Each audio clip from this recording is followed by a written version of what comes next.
Mesdames et messieurs, bonsoir. Bienvenue dans cette émission, celle du livre, de la lecture et de l'écriture. Belle ligne. Billet de salon dans une rue publique. Une république secouée par des émeutes du mois de mars. La justice, la société, la politique, autant de sphères souillées, tachées, maculées même par cette affaire. Un journaliste prend la plume pour analyser cette situation brûlante, mais aujourd'hui couvée par la pandémie de Covid-19, 5 mois de billets pour relater l'affaire Adji Sarr. Sonko au cœur de Billets de salon, l'auteur et l'invité de Belle Ligne, Mame Gor Ngom. Bonsoir et bienvenue dans cette émission. Bonsoir, Papa Alioune Sarr. Vous êtes diplômé en lettres et en sciences politiques à l'université Gaston Berger de Saint-Louis. Vous êtes journaliste, formé au Centre d'études des sciences et techniques de l'information de l'Université Cheikh Anta Diop de Dakar, plus connu sous le nom de CESTI. Vous aviez été tour à tour rédacteur en chef des quotidiens sénégalais, Le Matin, La Tribune, directeur de publication du quotidien La Cloche et rédacteur en chef adjoint d'Africa Check. Vous êtes aussi fondateur du site sensite.sn, billets de salon, 5 mois de billets. Vous aviez une relation cordiale avec la neutralité. Mais est-ce possible d'écrire des billets sans pour autant prendre position? Bonsoir, Papa Alioune Sarr. Un réel plaisir d'être ici à Belle Ligne pour discuter avec vous de billets de salon, avec toi, je dirais, de billets de salon en tant que brillant confrère. C'était une situation préoccupante. Oui. Bon, mais nous sommes des journalistes, nous sommes des humains, et tout ce qui est humain ne nous est étranger. Donc, certaines personnes, certains Sénégalais croient savoir qu'un journaliste doit être neutre, qu'un journaliste doit être objectif, oui. L'objectivité, c'est un idéal, comme on le dit. Oui. On tend vers l'objectivité. Je pense, mais le plus important, c'est l'honnêteté. Oui. L'honnêteté de dire ce qu'on pense en toute franchise, avec des éléments cohérents, avec, bon, c'est nouveau, des éléments de langage, un argumentaire solide. Je pense que ça, c'est l'essentiel. C'est pourquoi un journaliste, même si l'affaire, c'est une affaire assez préoccupante, le journaliste a l'obligation de l'analyser avec ses mots, avec son style. Parce que beaucoup de personnes n'avaient pas compris la prise de position de certains journalistes, chroniqueurs, éditorialistes dans cette affaire. Et ces personnes-là ont reproché à des journalistes de prendre position. Est-ce là une mauvaise compréhension ou bien un fossé entre le lecteur et les journalistes? Parce que le journaliste également n'est pas une machine à traiter tout simplement l'information. Je pense que ça, c'est la dénote de l'absence de culture au niveau de certains Sénégalais, surtout de culture médiatique. Souvent, c'est pourquoi il est bon, il serait intéressant d'avoir des cours de connaissance des médias, de sociologie des médias, même au niveau primaire, pour que les gens comprennent comment les médias marchent, comment les médias appréhendent certaines situations, l'histoire des médias. Je pense que si on connaît l'histoire des médias, l'histoire du journalisme, on se rend compte que le journalisme, c'est une prise de position. Les journalistes ont des positions. Les journalistes ont des positions. Ils ne sont pas des gens qui sont étrangers à la société, mais ils sont dans la société. Ils ont leurs sensations. Ils ont leur manière de voir. Ils ont des confréries. Ils ont des partis politiques. Ils ont des familles. Ils sont des êtres humains. Ils sont des êtres humains. Donc, je pense que le journaliste peut prendre position, le journaliste peut analyser les choses, mais l'objectif, c'est d'éclairer la lanterne des Sénégalais, des lecteurs, des téléspectateurs, des auditeurs. Je pense que c'est l'objectif principal, l'éducation, l'information, avant de parler de distraction. Je pense que ça, c'est notre objectif principal, c'est ce que j'ai essayé de faire. Je n'essaie pas d'écrire l'histoire, car l'histoire ne s'est pas encore écrite, ou bien elle n'a pas fini d'être écrite. Donc, c'est une histoire en cours que j'ai essayé de décrypter à ma manière, avec mon style qui m'est propre, avec un biais, des biais. Le biais, c'est un genre journalistique à l'image de l'analyse, à l'image du commentaire, À l'image du reportage, le biais, c'est un genre de journaliste. Certains disent, bon, j'ai entendu un jour Guy Letika, paix à son âme, citer Senghor pour dire que Senghor avait dit que l'humour est un genre très difficile. Surtout sous nos cieux. Les gens n'ont pas le sens de l'humour. Des fois, ils te vouent aux gémonies sans pouvoir comprendre le sens des mots. Je pense que c'est très difficile. Mais bon, on y va avec parce que c'est ça aussi les risques du métier. Il faut s'exposer et essayer d'expliquer. Il faut surtout résister parce que nous sommes dans une vie et la vie, comme on le dit, c'est une grande arène. Aucun lutteur n'est plus malingre. Résistance et résilience, des mots qui s'harmonisent même avec le contexte sanitaire. Pourquoi aimez-vous le biais? C'est même un euphémisme. Pourquoi adorez-vous le biais? Le biais, je pense que j'aime le biais parce que c'est un genre qui permet de dire ce qu'on veut de manière souple, de manière simple, se faire comprendre par tout le monde. Je pense même que c'est l'essence même du journalisme. Le journalisme, il faut se faire comprendre. À la première lecture, il faut que les gens comprennent. Il ne faut pas que les gens aillent chercher les dictionnaires pour savoir lire un journal. Moi, c'est le pédantisme. Moi, je pense que c'est la formation. C'est le journalisme qui m'a changé parce que j'ai fait des études littéraires. Mais mon premier reportage, j'ai commencé par de prime abord. Et le professeur de radio m'a dit non, ça ne se dit pas. Et puis je me suis dit, bon, j'ai fait du journalisme, je ne fais pas de la littérature. Donc il faut que je sois plus simple, il faut que je sois plus souple pour se faire comprendre. Parce que l'essentiel, l'objectif, c'est de se faire comprendre. C'est de se faire comprendre. C'est ça mon amour avec les biais. Parce que bon, j'ai été jeune reporter au journal Le Matin, qui appartenait à Baba Tandian à l'époque. J'avais trouvé là-bas un biais, on l'appelait Dao Chow. Dao Chow, pour rendre hommage à Pape Samba Kane, c'est lui qui avait créé ça. Dao Chow, j'ai tenu ce biais avec les Massamba Mbaye, les Alioune Fall, j'ai tenu ce biais durant un moment. Bon, il m'arrivait que les gens ne soient pas inspirés, que je fasse le biais. Après Le Matin, on a créé la tribune avec des médias. Je tenais un biais qui s'appelait Birima. C'était mon personnage. Birima, j'ai tenu ce biais depuis très longtemps. Certains qui me connaissaient même m'appelaient Birima. Bon, après Birima, il y avait Bourba. Après Bourba, aujourd'hui, sur les réseaux sociaux, parce que c'est la tendance, je signe Mimreo, une exclamation, pour voir ce pays quoi. Le Mimreo, le biais qui finit même, qui clôt ce biais de salon. Dans biais de salon, il y a un sujet au cœur, c'est l'affaire Adji Sarr Sonko, l'affaire des affaires, bien la der des der. Et vous avez un qualificatif pour cette affaire, c'est une sale affaire, tout simple. Oui, c'est une très sale affaire. Je Pourquoi? pense que les histoires au-dessus de la ceinture sont toujours de sales affaires, de sales histoires. Bon, allons-y. Oui, les histoires de fesses sont nauséabondes, c'est ce que vous écrivez. Oui, les histoires de fesses sont nauséabondes. Elles sont abjectes. Si ça touche aux hommes politiques, naturellement, ça devient beaucoup plus retentissant. C'est pourquoi l'affaire Adji Sarr, Ousmane Sonko, l'affaire de la crise de massage, pour reprendre le préfacier Ibrahim Bahoum, a eu autant de retentissement, a eu autant de drames, a eu autant de passion. Et pourquoi? Comment comprendre cette puissance de cette affaire qui a même confiné le coronavirus? Oui, c'est une affaire qui a confiné le coronavirus, parce que comme je l'écris, moi-même, je n'y croyais pas. Elle fait partie des affaires extraordinaires. On n'y croyait pas au début. On se disait que peut-être c'était une fake news qui sera vite démentie. Mais quand l'affaire s'est confirmée, on se rend compte qu'il y a là une grosse affaire qui va tenir en haleine tout un pays et des Sénégalais friands il faut le dire, de petites choses, friands de sexe, de fesses. Oui, on est dans le biais. On est dans le biais. La liberté de ton, c'est ça. Oui. C'est ça. Donc, cette affaire a intéressé autant les Sénégalais.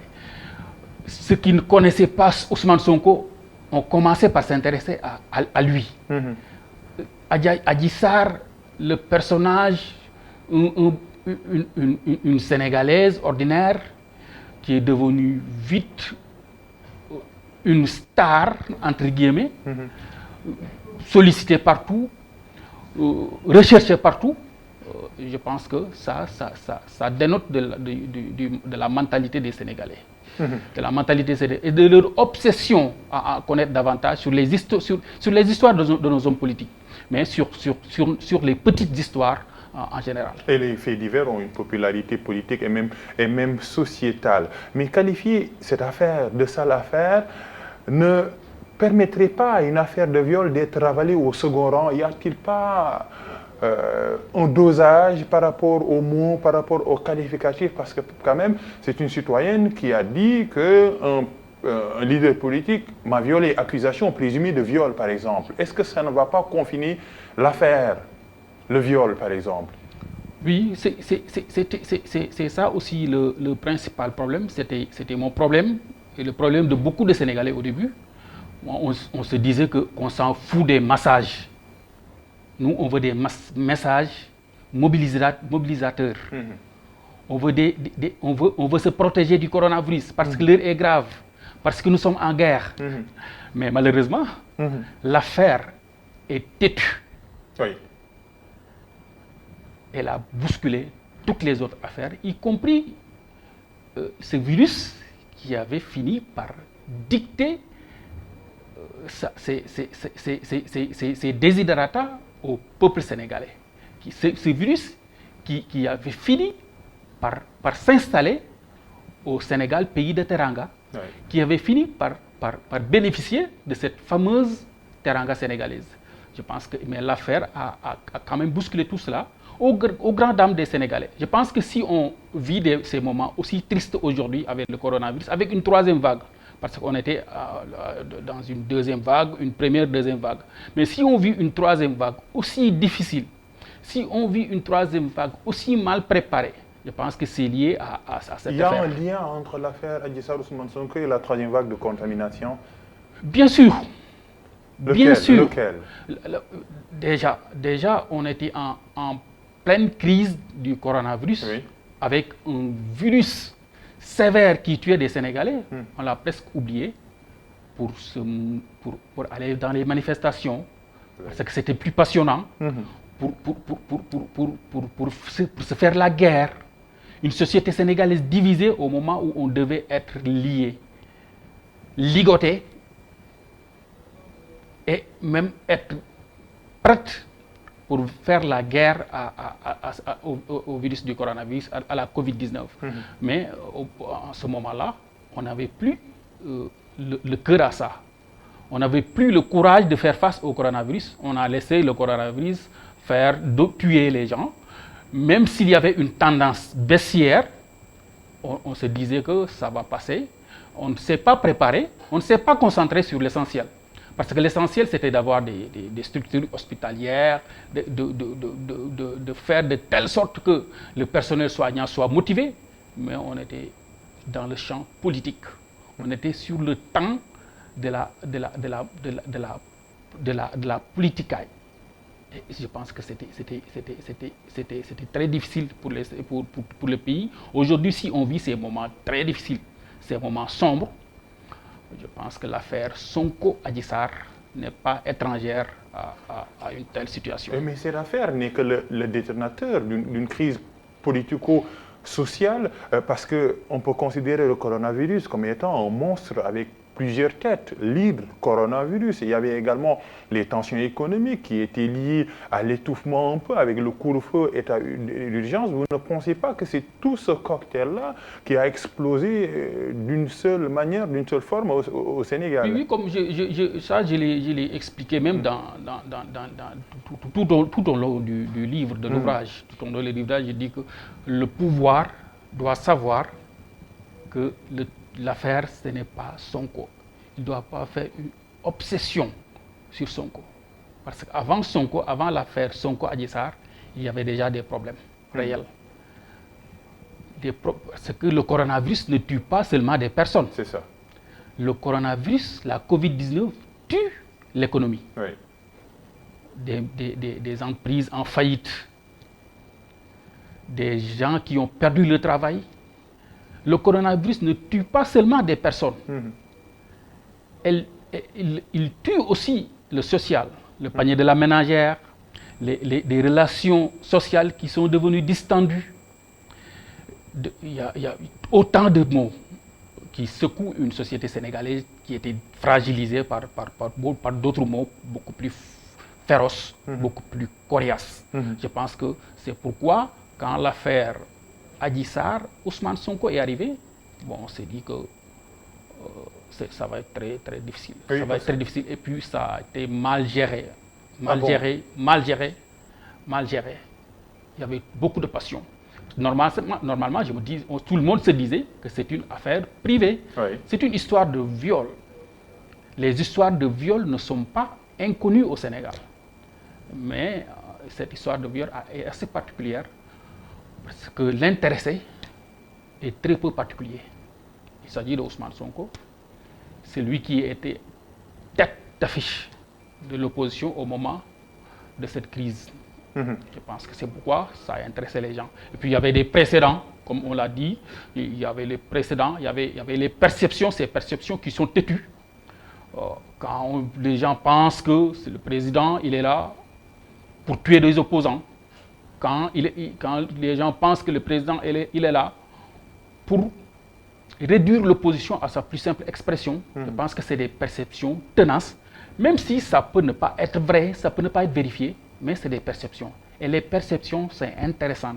Les perceptions sont déterminantes en politique, en social, et puis même dans la vie tout court. Et parfois, elles sont plus dures, même plus rigides que la réalité. Oui, c'est ça. C'est pourquoi on dit qu'une bonne réputation vaut mieux que ceinture dorée. Oui. C'est ça le principal problème. Donc, il faut qu'on chasse ces perceptions, mais avant de chasser ces perceptions, il faut qu'on sache que la communication est importante. Oui. Vous parlez de la communication dans cet ouvrage, parce que le Sénégal, à cette époque et jusqu'à maintenant, était entre le marteau du virus et l'enclume de l'affaire Adji Sarr, Ousmane Sonko. Mais vous dites une chose extrêmement importante, c'est que avec cette affaire, un ressort s'est cassé dans notre pays. Oui, un ressort s'est cassé. Malheureusement, la boîte de Pandore a été ouverte. On était au fond des saletés. Quand on met à la télévision une jeune fille qui raconte des choses extraordinaires, quand on entend des hommes politiques se dire certaines choses, certaines bassesses, quand on voit sur les réseaux sociaux des injures, des gros mots, à visage découvert, des gens qu'on croyait sérieux, qui se découvrent subitement, et on se rend compte qu'un ressort s'est cassé, ce pays va à la dérive. N'est-il pas déjà à la dérive? C'est la question qu'on se pose. Parce qu'il y a un biais que vous appelez la voie royale. La voie royale, qui est un peu le roman d'André Marleau. La voie royale, selon vous, c'est que les politiques inscrivent les débats ou bien la société sur les préoccupations qui sont importantes, autrement dit les questions sociales, les questions de pauvreté, les questions du quotidien. Mais est-ce que la faute est tout simplement est imputable aux hommes politiques? Les hommes politiques ne sont pas des êtres qui sont étrangers à la société, comme le journaliste d'ailleurs. Oui, les hommes politiques reflètent la société même, comme le journalisme reflète la société. Mais les hommes politiques ont l'obligation de changer les choses. Vous le pensez? On le pense. Vous êtes idéaliste ou idyllique? On le pense, mais nous sommes très réalistes. Ce qui se passe, ce qui s'est passé, peut-être ce qui se passera, n'augure rien de bon. Oui, donc pourquoi cet optimisme? Pourquoi nous sommes optimistes? Nous sommes optimistes parce que nous pensons que le Sénégalais, en général, est un être bon. La société sénégalaise, elle peut être abjecte, elle peut être violente, elle peut être dangereuse, mais moi je prends la responsabilité sur moi d'être optimiste et de dire que le côté positif domine. Je pense qu'il faut un leadership fort. Oui. Il faut quelqu'un qui aime le Sénégal. Et non pas quelqu'un qui essaie de tromper les Sénégalais. Non, non. Parce qu'on en a assez. On en a assez de tromperies. On en a assez des ruses, comme je l'écris. On en a assez des faux fuyants. On en a assez du pilotage à vue. On veut un Sénégal vraiment qui appartient aux Sénégalais. Et qu'on mette les Sénégalais sur le chemin du développement. Qu'on oublie les petites querelles, les petites bêtises, les choses qui sont insignifiantes. Je pense qu'on a les ressources. On a des ressources. On a des ressources sociales. On a des ressources politiques. On a des ressources culturelles pour changer les choses. Et je pense que ça peut changer. Mais il ne faut pas qu'on se dise qu'il y a un messie qui vient nous changer. Il faut une politique réelle, un consensus très fort, pas de compromission. Un consensus très fort pour pouvoir aller de l'avant. Parce que sinon, bon, à long terme, ou bien à court terme, comme le dit l'auteur, nous serons tous morts. Au mois de mars, le discours était violent. Les appels à la violence, à l'insurrection. Le professeur Souleymane Bassidiagne était assis sur le fauteuil que vous occupez. Il a parlé un peu de la nudité des rapports de force dans la sphère politique. L'affaire Adji Sarr, Ousmane Sonko, est-elle l'incarnation la plus parfaite? Oui, l'affaire Adji Sarr, Ousmane Sonko est une révélation de ce qu'on savait déjà. Je pense que le Sénégal s'est révélé à plusieurs reprises. En 2011 notamment, il y avait des violences comme ça. Oui. C'était au niveau de la place Soweto, à l'Assemblée nationale, le mouvement du 23 juin, avec des gens qui s'étaient levés contre un car bloquant. Et ça avait coûté au Sénégal beaucoup de drames. Avant cela, il y avait la question de la troisième candidature, avec des morts. Avant même le 23 juin, le Sénégal a traversé des moments très difficiles. Dans le livre, je rappelle mai 68, oui. je rappelle aussi 88, je rappelle 93, il y a 2011, il y a 2021. Donc nous, on n'a tiré aucune leçon. C'est ça le drame. Quand des histoires se répètent, continuent de se répéter, la première fois, c'est sous forme de tragédie. L'autre, c'est de la comédie. On a dépassé la comédie. On revient avec la tragédie. Demain, ce serait peut-être la comédie. Ou bien le drame. Donc, le drame, c'est la danse du scalp. Un pas en arrière, un pas en avant. Même nos alternances, on se glorifie de nos alternances. Mais à quoi nous servent ces alternances?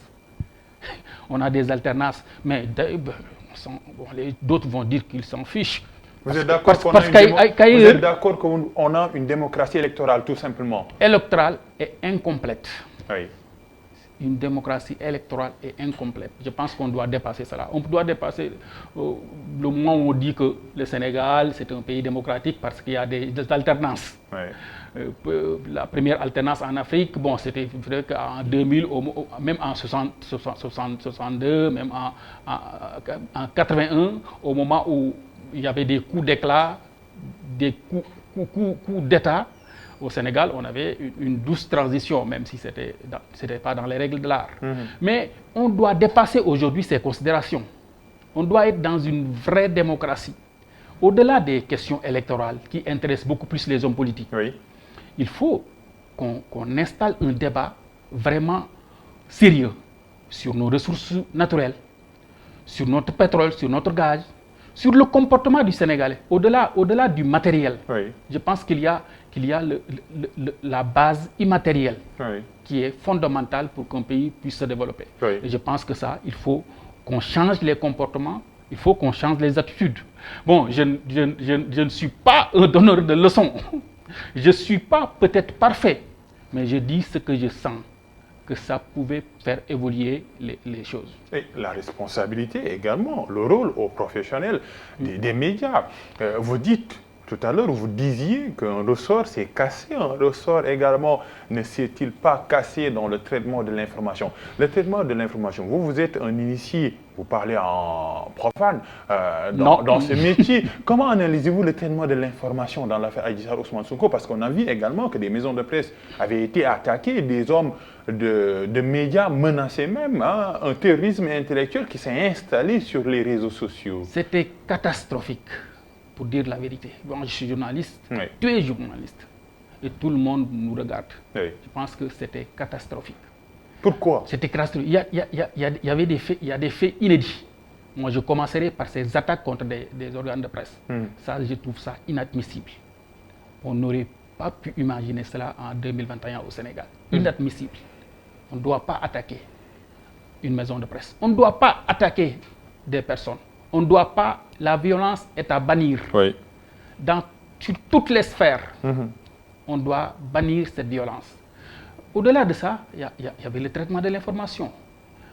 Regardez-moi, lors de la levée de l'immunité parlementaire du député Ousmane Sonko, la presse était indésirable. On était en période de coronavirus, de Covid-19, mais ça ne devait pas expliquer l'absence de la presse. Vous parlez de journée noire. Ils étaient de journaux noirs. Il a fallu qu'un député ait un peu l'intelligence, avec son smartphone, de filmer l'événement, et puis avec toutes ses conséquences. Avec toutes ses conséquences, faire un reportage avec beaucoup de désinvolture, mais on était obligé On peut même appeler ça un reportage. Oui, c'est ça. Bon, c'est ça, elle était reporter ce jour-là. Elle était reporter, Mme Diarra Fam, pour ne pas la nommer. Elle était reporter ce jour-là, et puis elle nous a permis d'avoir l'information. Je pense que je me suis dit que ça, c'est terrible pour notre presse. C'est terrible. Et puis, si c'est terrible comme ça, je me dis que quand on dit que quand l'hyène ose t'attaquer, ce proverbe wolof, à un géant, c'est que sa démarche est vraiment nonchalante. Mais vous écrivez, Mme Gorgom, une chose, et ça fait tilt dans votre ouvrage, vous dites que la presse n'a jamais été un quatrième pouvoir. Oui. Vous le pensez? Oui, je le pense. Pourquoi? Et j'en suis convaincu. Pourquoi? Je pense que ça, c'est juste pour nous faire plaisir. Le pouvoir judiciaire, le pouvoir législatif, l'exécutif. Déjà dans nos pays, bon, on se rend compte que la séparation des pouvoirs, c'est une chimère. Hein. On le dit, mais en réalité, il n'y a pas de séparation des pouvoirs. Entre l'exécutif, tout au long du livre, tout au long des analyses que nous tous nous faisons, on se rend compte que l'exécutif, le législatif et le judiciaire, ce n'est qu'un pouvoir, c'est le pouvoir exécutif. Donc nous aussi, au niveau de la presse, nous ne sommes pas élus, nous n'avons aucune légitimité populaire. Bon, on nous appelle quatrième pouvoir. Moi, j'aurais compris qu'on nous dise contre-pouvoir. Peut-être la presse, c'est un contre-pouvoir. C'est possible. Et aujourd'hui... Il y a une nuance entre quatrième pouvoir et contre-pouvoir. Oui, parce que quatrième pouvoir, c'est un pouvoir qui est investi d'une mission populaire, sortie d'une élection, quelque chose comme ça. Mais il y a le CNRA ou bien ce ne sont pas des... Non, l'autre plaie, j'allais oublier, l'autre plaie, je pense que c'est l'histoire. L'histoire va retenir ça. C'est la fermeture de deux télévisions. Oui. Ça, c'est extraordinaire. Ça, je pense que c'était une journée extraordinaire, c'était une journée noire. Il ne faut pas qu'on revienne sur ces trucs. Mais aussi, il faut aussi qu'on parle des dérives de la presse. Oui. Parce que à l'époque, c'est une histoire assez récente. Comme on le dit, nous sommes des historiens, mais des historiens du présent. C'est une histoire assez récente. À l'époque, il y avait des sites internet qui prenaient des images pour dire que c'est Adji Sarr. Bon, il faisait beaucoup de victimes sans s'en rendre compte. C'est pourquoi j'ai utilisé même un mot qui n'est pas de ma nature. C'est l'imbécilité. C'est le comble de l'imbécilité. Le fait de prendre une photo d'une Sénégalaise quelconque pour dire que c'est Adji Sarr, ça c'est de l'imbécilité. Je me suis dit ça, parce que nous aussi, de la presse, il faut qu'on se dise la vérité. Il faut qu'on se dise la vérité. Nous ne sommes pas exempts de reproches, loin de là. Oui. Il y a beaucoup de dérives. Il faut qu'on se regarde. Il faut qu'on se regarde, il faut qu'on évolue. Il faut qu'on se dise des vérités pour pouvoir avancer.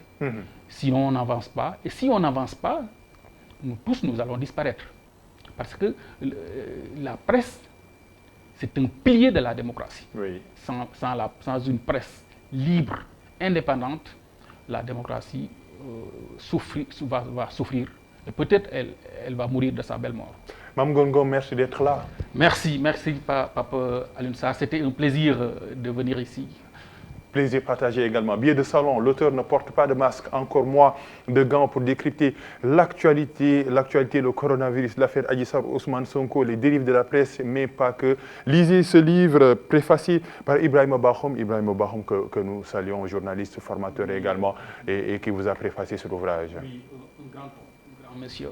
Oui, qui continue toujours d'être une sentinelle. C'est une référence professionnelle, une référence tout court. Merci également, chers téléspectateurs. Merci à toute l'équipe technique qui m'a permis de réaliser cette émission. Rendez-vous dimanche prochain pour un autre rendez-vous du livre de la lecture et de l'écriture sur ITV.